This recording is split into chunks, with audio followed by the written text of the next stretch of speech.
عيد أضحى يعني الفتة واللحمة والرقاق. تعالى نعمل مع بعض الأول الشوربة كده للرقاق. طبعا الشوربة دي بتعتمد على البصل الكتير.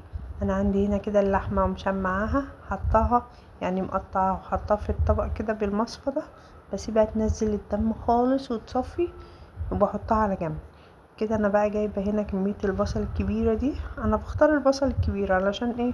ما اقعدش اعذب نفسي بقى ببصل صغير، لا بنقي البصل الكبير الاول. واهو شو حجم البصلايه دول؟ حوالي 2 كيلو. 2 كيلو 2 كيلو حبه. هفرمهم. انا غسلتهم يعني قشرته وغسلته وهفرمهم في الكبه بقى بالمبشره باي طريقه زي ما انتي حابه. انا هنا كده فرمت الكميه كلها اهو كبة. بصوا ما شاء الله، يعني القالب مليان.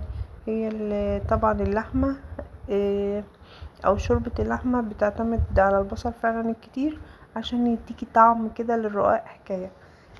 هنا طبعا انا جبت حلة كبيرة وحطيتها على النار ونزلت كده بحبة زيت حلوين علشان طبعا هحمر فيهم كمية البصل الكبيرة دي. فهنا حطيت زيت وحطيت كمان حبة سمنة، وهستنى لما الزيت يسخن بقى مع السمنة كده ونشوف هنعمل ايه. احط هنا بقى ورق لوري. حطيت حطيت ليمونية كده مجففة. حطيت حبهان. هتحطي مستكة. طبعا الحاجات ديت بتنكه الشوربة قوي، بس ما تكتريش من الليمون المجفف. انا هحط واحدة بس، لاني لما بحط اكتر الليمون بيغلب على طعم، يعني طعم الشوربة كده. فانا حمرت البصلايه كده اهو بالشكل ده. كمان تكه كده وهننزل باللحمه، يعني مش هنحمرها لدرجه ان هي تتحرق مننا، لا تحمر اهو. بصوا الحمار الجميل ده كده. هبدأ بقى انزل بقطع اللحمه كده واشوح اللحمه في البصلايه اللي انا حمرتها حلو. انزل بقى كده بالكميه كلها واحده واحده، او حتى مثلا انزلي بكام قطعه وقلبي كام قطعه كده وقلبي. طبعا لو الكميه صغيره هتبقى سهله معاكي، لو كمية كبيرة هتحطي كام قطعة كده وتقلبي زي ما انا هعمل كده.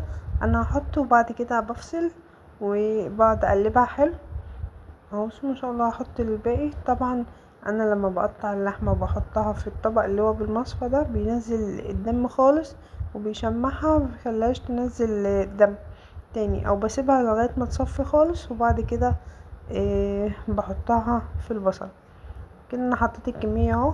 حطيت معلقة فلفل كبيرة، حطيت حبة كمان اهو حسب طبعا الكمية. هتحط البهارات.